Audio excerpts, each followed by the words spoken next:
Kane when he was 17 to try to alter the pre-established order. In his upcoming book Spare, a copy of which has been obtained by Sky News, Prince Harry admits the drug wasn't very fun but made him feel very different. And that's your news at 7:02. News Talk weather. Thanks to Ryanair, the slopes are calling. Fly to Europe's top ski resorts with Ryanair's low fares. The rain will mostly die out overnight with just a few stray showers along with a mix of cloud and clear spells. While it will remain quite windy over Ulster with fresh or strong southwest winds persisting till near morning, winds elsewhere will be southerly and moderate. Lowest temperatures of 3 to 7 degrees generally, or perhaps a degree lower locally in the southeast. And now you're up to date on News Talk. The Newsround on Off the Ball. With Gillette, in association with Movember. Effortless shave, magnificent mow. This is News Talk. All right, you're welcome along. It is Thursdays Off the Ball. Nathan with you until 10 o'clock. The festive football is coming to an end. The darts is over. Get the Christmas tree down. Mick, you've got the Christmas tree down. No, everything but. Everything but the Christmas everything tree. But, yeah. The Christmas lights tree. outside gone. Yeah. What, and the lights still on the tree? The baubles still on the tree? Well, Trees. the ones that the kids haven't taken off. Yeah. Yeah, still there though. It's gonna be. I'll take it down on Saturday morning. It's a big job, you know. We're going. Went artificial. Oh, really? You know, you had to get rid of it. Well, just like, I suppose when you have two babies, you said like the pines became an issue, I suppose. So. What are the pines going to do to them? Well, I don't know. I suppose I wouldn't say that. You should have. Well, I don't. You should have paused for a moment and thought about. Are the pines a real threat to the children? I like my artificial tree now. Actually, do you? Yeah. After I was always very against them, but now that I've had it for 2 or 3 years, I'm very positive about it. Yeah. Well, you're into the profit making side of it as well now, because you probably had to pay more at first. Exactly. But now, yeah. Oh, now I'm paying into your 60 quid. Yeah. I got new lights this year though. Lights surprisingly expensive. Our lights went bust on the last day. That happened last year, yeah. So I forgot about it. But that's actually a good thing, because this is the best time to buy Christmas lights, because they're all on sale. These are the sort of best time to buy Christmas clothes, Christmas presents, even everything. Yeah. Christmas out of the way early in January. Get into town tomorrow. You can enjoy the year then, knowing that Christmas is sorted. Totally what are we talking about here, Nathan? I was just thinking about. I have to get rid of the Christmas tree now. It's a great racket, isn't it, for the GA clubs? £7 to take your Christmas tree. Is that who takes it? £7? Yeah. A lot of cash, isn't it? Simon Tierney from News Talk put up a video there showing you how to break up your Christmas tree and put it in your brown bin. That's a lot of just effort. saying, he's done the work for you. You just have to do the physical part of the actual work. So coming up tonight, because it is the last of the Premier League games before the FA Cup weekend, God damn it, we are going to bring you full live commentary of Chelsea against Manchester City. People like you have ruined the FA Cup. It's not really. The FA Cup was just ruined by Manchester United. Third round weekend, brilliant. It was one time. Get over it. Third round weekend used to be one of the great weekends, but was it not because it was one of the few weekends again where we saw live football and maybe more than one match at a weekend? Maybe it was, yeah. I don't know. I was saying it to Arthur earlier though. There's something sort of still nice about it's like it's so wintry at when the third round is played. It's like that 5:30 game on a Saturday evening or something just always feels particularly kind of like romantically wintry and third round, even though we watch a game at 5:30 on a Saturday every week. One of the problems with the FA Cup third round is that the TV companies now, because it's generally not on Sky, they just want to show the big teams. So even if there is a potential giant killing, it's not on the live match coverage. So they'll just show the dull Premier League game between Wolves and somebody else that nobody really wants to watch. But sometimes they're not though. Like Everton and United this weekend, I think is a perfect FA Cup third round game. It should be like that's the big game of the weekend. Build up to Lampard saves his job. Can you save your job in the FA Cup? You can lose your job. Going on a run, surely. Like when was the last great FA Cup giant killing? 5-2-1. Let's bring Richie in on this. I was Richie. More like good evening. Than me. I'm thinking Stevenage Borough. Yeah, Stevenage Borough. Forest did pull off a couple. I know they're a Premier League side now, but last year's run by them, where they knocked out Arsenal, knocked out Leicester, and then gave Liverpool a decent rattle as well. Like that was great stuff, and I think all those games were really entertaining. I think they were all three of them were on TV. Certainly, you kind of have to dig a little bit deeper, but I don't know. It still has it for me. I think, Nathan, you're speaking from the position that I would be speaking from as well, to a degree, which is producing a Sunday show that's like 5-6 hours long and usually has 4 hours of Premier League coverage in the middle of it, and trying to, once a month during the winter, fill that space. Yeah, that's what I think. Thank you, panels. That's exactly what it is. It's just he's got this sort of like he just can't get rid of this feeling that he had for years when he was producing the Sunday show that FA Cup equals bad. We've been talking about it from football. We've been talking about it from mid-October as to how the hell are we going to fill the 6 hours of FA Cup Sunday. But even book panel. Forest last year, like. Nobody except you can remember that. No, I do. Even like Leeds beating Manchester, I'm talking Jermaine like Beckford, Giuliano Grazioli. That's Stevenage when they're like having to build a stand 2 days beforehand, and the players are building the stand, and the pitch is terrible and it's dark. It's beautiful. Spurs played a game in what looked like a five-a-side place there. Like the UCD hockey pitches, kind of that you play five-a-side on. Spurs played a game there. That not against Newport. Was Porter Gavin playing in that game? That was down in Newport. Maybe, Game. It was all nets and stuff. It was a strange experience watching that live on TV. Anyways, it's on this weekend. Yeah, and but before that, though, we've got Chelsea and Man City. We're also playing in the FA Cup this weekend. They are, yeah. From my defence of the FA Cup, I haven't done my research. We have Chelsea, Manchester City coming up at 8 o'clock. That's a boring third round tie, to your point. That's like they're the big teams playing. It's not going to matter as much as the Premier League game. I actually agree with you on that regard. Whereas I think Everton United is the perfect third round tie. Who are Villa playing? Stevenage. At home. There we go. The great flying high in Daryl Horgan. Is he playing with them? Daryl Horgan just joined them today. Yeah, not making the return to Dundalk, as had been speculated. So this is an interesting game because obviously Arsenal missed the chance to potentially go 10 points clear, but Manchester City aren't playing that well. Like I thought they were really average against Everton. Now, Everton obviously put it up to them and showed a bit of fight and resilience that they haven't shown all season. But it was the first time somebody really got at Erling Haaland, and maybe it's a one-off. It could be just one game, and he still scored a goal. And they probably should have won that game. But it was the first time we've seen him proper angry. De Bruyne didn't look himself. And this is obviously a repeat of the Champions League final from last year. I commentated on Chelsea against Forest at the weekend. It was without question the worst Chelsea performance I have ever seen. Tactically, the most inept Chelsea performance I have ever seen. What's going on there? Because when Potter started, I thought he was doing an interesting thing in that he wasn't panicking. He was using his squad. He was trying out different formations. He was trying out different players.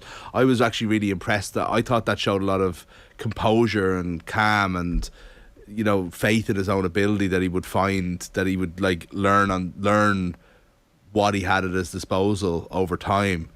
But actually it's got worse since then, and it's got it to the point now where it's a calamity, and I actually didn't expect that with Potter, and it's just some clubs just invite this kind of thing and you're almost in a no-win situation with them. And well, Sunday was feels like you're in that position. The issue with the game on Sunday against Nottingham Forest was how negative their approach to the game was. And the reason Potter got this gig was because he brought a Brighton side who were an average group to new heights, playing a good style of football, never scored as many goals as they should have. But like watching Cucurella on Sunday, at least twice in the first half he got the ball down the left wing with loads of space in front of him, and he literally has the flowing hair to run down that left wing, as we've seen him do time and time again. Checks back, plays this unbelievably risky 40-50 yard ball back to the centre halves on both occasions, and that was their game plan, was give it to Thiago Silva and Koulibaly and let them be our playmakers.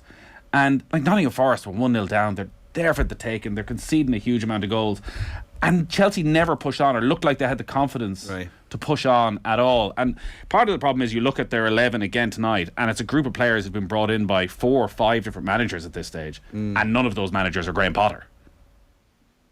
So I don't know tonight whether they have a bit of resilience in them. And looking at that team, it's a strange side in a way. The Chelsea team, by the way, is Kepa in goals again. Azpilicueta's at right back, Cucurella's at left back, Thiago Silva, Koulibaly in the centre. Midfield, Kovacic comes in alongside Zakaria, and then they're playing Ziyech, Pulisic, Sterling, and Havertz. For the same players. Mason Mount is injured. Oh, good news for my fancy team. Picked them for the double week. Yeah, look at her. They're all the same players. Like they're 10th. The 4 of them. They are, well, they are in terms of what they've delivered for the club so far. Which is I know they're not. I know they're like Havertz. You could play as a striker, but it just feels like there's a lot of similarities in the, and that's what happens when you get this kind of like sort of hybrid collection that's been bought over by different managers with different visions. But as I said, what would worry me isn't that they're not the perfect that they haven't. They're not perfect yet, because again, that needs to be sorted over 3-4 transfer windows.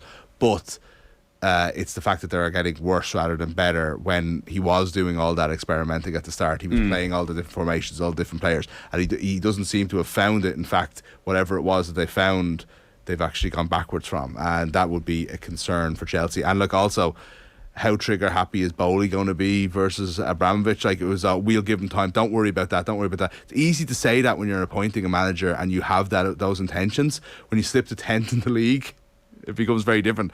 There's a huge chance that Potter doesn't last the end of the season. Yeah, I thought before Christmas, he's fine. People are overreacting. It's Chelsea. But the way they've started since, and just the rumblings around the club that actually maybe this wouldn't be that crazy, and the amount of money they're spending. They will expect upturn instantly. But the fact that they signed Aubameyang, nobody wanted Aubameyang anywhere except Thomas Tuchel's like, I can bring the best out of this guy. You bring him in, a week later he's gone. Yeah. And they've also, their new signing, Richie, he's pulled off an Alan Pardew on it. He has indeed. Chelsea today paid Monaco €38 million for France international centre-back Benoit Badiashile. The 21-year-old has signed a 7.5-year contract with the Stamford Bridge club. Badiashile made his France debut in September's Nations League game with Austria, but he missed out on a World Cup spot. 7.5 years. I thought you couldn't go longer than 6. What, EU law or something? Well, they can do what they want now. That's probably it. They can do what they want. I just go by what I like, football manager rules. Oh well, then. No, but I did think it was. I thought it was basically a 5-year or to the end of the season on the 6th year was the rule. But obviously it might be a post-Brexit thing that's changed that actually. So danger here.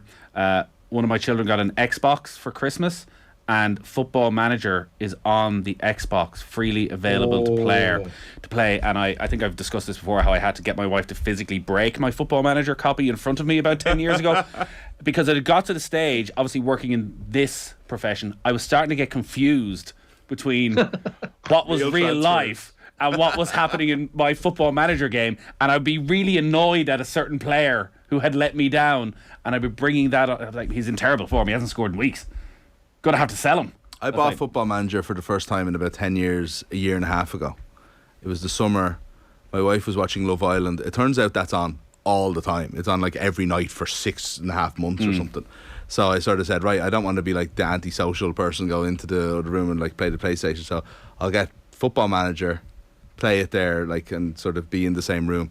I honestly didn't find it as alluring as I did many years before. Okay, maybe. Yeah, I got sick of it, to be honest. It's too technical and boring. It's like you just want to. Well, they've overcomplicated it. Yeah, they absolutely have. Like, my concern, because it's more like being a real manager now, but that's a job. There's a reason they get paid for that. Like new year, new me, and all that. And new me really wants to sit down and see if I have the self-discipline to, at 10 o'clock at night when the kids are going to bed, just play an hour of Football Manager. Yeah, and just go to bed. And then get up the next day and forget about it for 2 or 3 days. And I might go back and play another hour in a few days.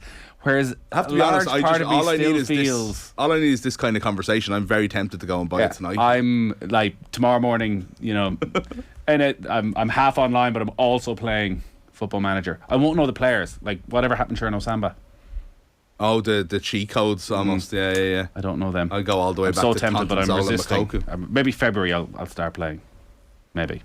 The Manchester City team, we've this game coming up at 8 o'clock. Ederson in goal, Kyle Walker and João Cancelo both back in the team. John Stones and Nathan Ake at centre back.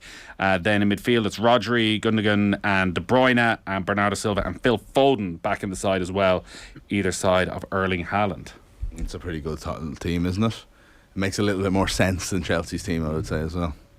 Is that hiding tonight? Years. Like, I know City aren't in good form, we were just talking about that, but say City go and click tonight and beat Chelsea 4-0 at Stamford Bridge. That's when they start having serious conversations about Potter. At home. Well, maybe the fact it's at home. Did you know no team has beaten Pep Guardiola more than Chelsea? There you go. Yeah, including in the Champions League final, of course. Yeah, it's just a little stat. Many more of them to come over the course of the evening. Looking forward to them. What else? What else you got for us, Richie?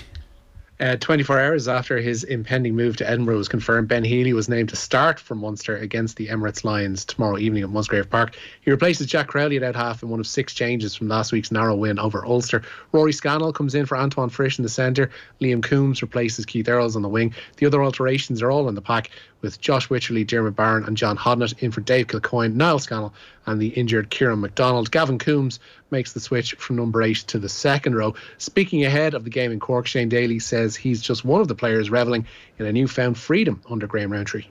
Yeah, I think that's a massive thing. I think it's something I've always wanted to do, and I think it has been a frustration for me in the past where I felt I had to kind of hold the edge and wait for the ball to come out. And I think this year we're a lot more proactive in what we're allowed to do as wingers, and to be able to get involved. And when you see space, you can work to the other edge. There's kind of no number on your back at times in the back line for Munster this year. And I think something like that for me is massive, because I suppose I grew up playing as a centre, so I'd be quite comfortable in those type of positions in the field anyway. So to be able to combine the two sides of the game like that, I think is something that I really enjoy, and I think it's working well for us as well.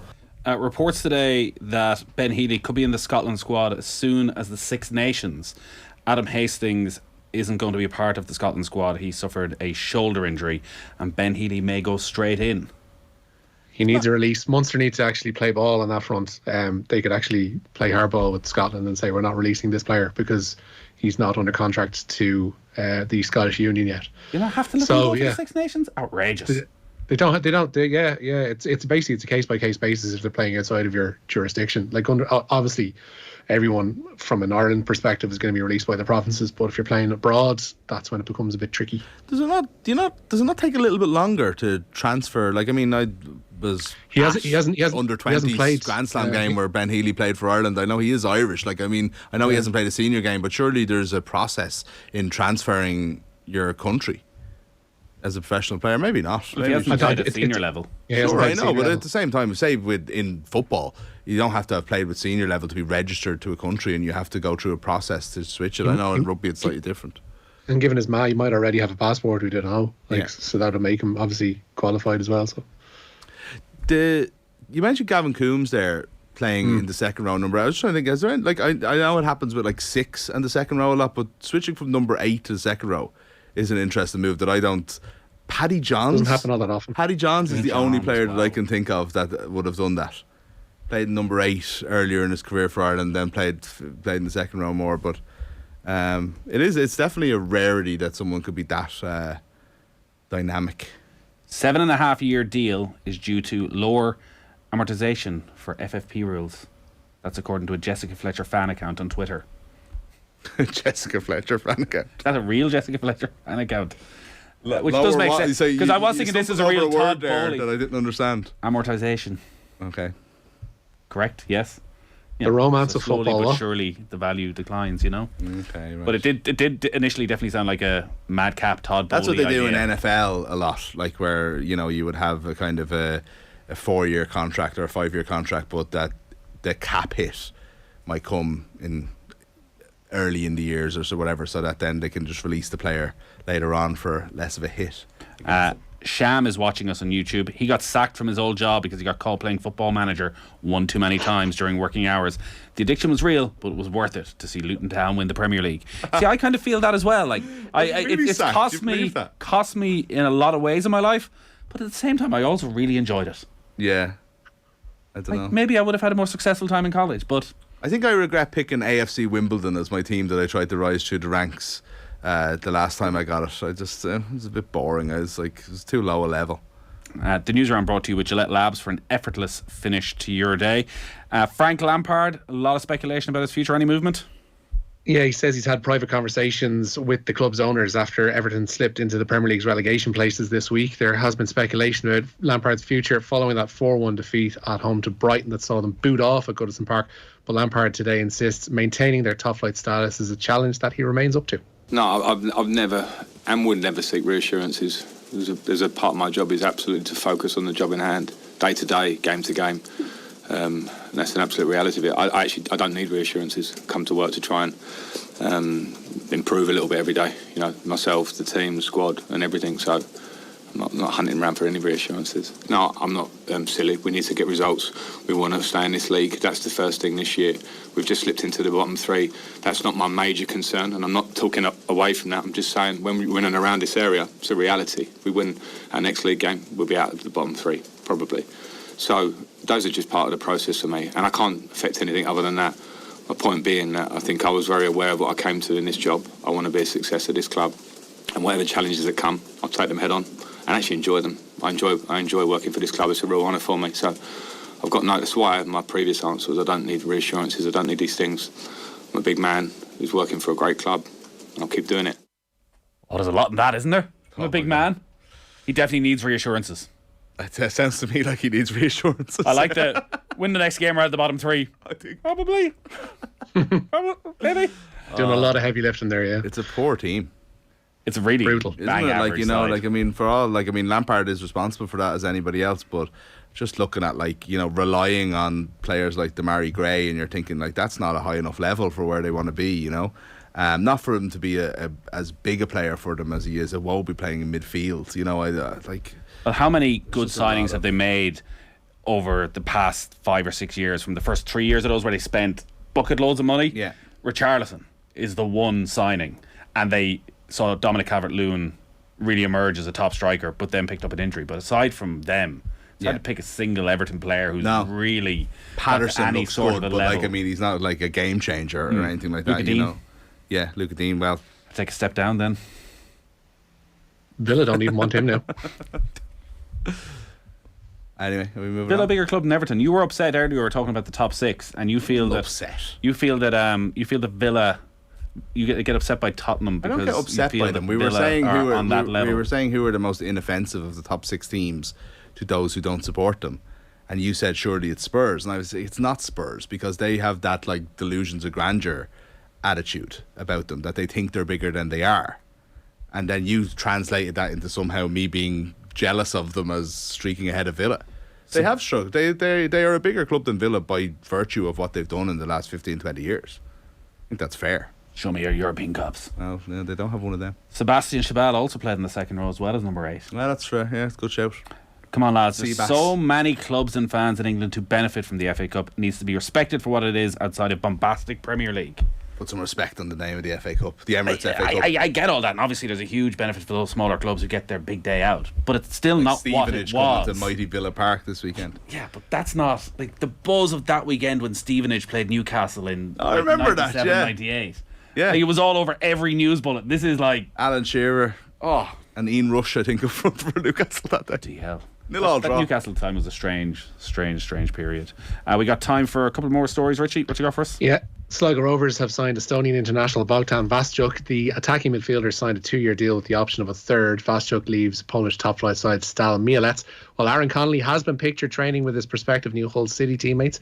The Republic of Ireland striker is expected to join the English Championship club ahead of this weekend's FA Cup third-round tie with Fulham. Connolly joined Venezia on loan from Brighton in the summer, but managed just 2 starts and hasn't played since September 11th.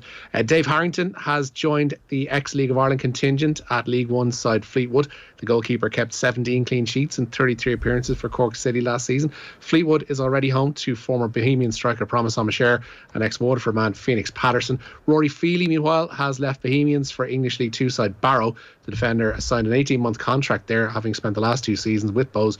And Darryl Horgan, as you mentioned, has joined Stevenage on loan from Wickham until the end of the season. The Republic of Ireland winger had been linked with a return to Dundalk, and his Wickham contract expires this summer.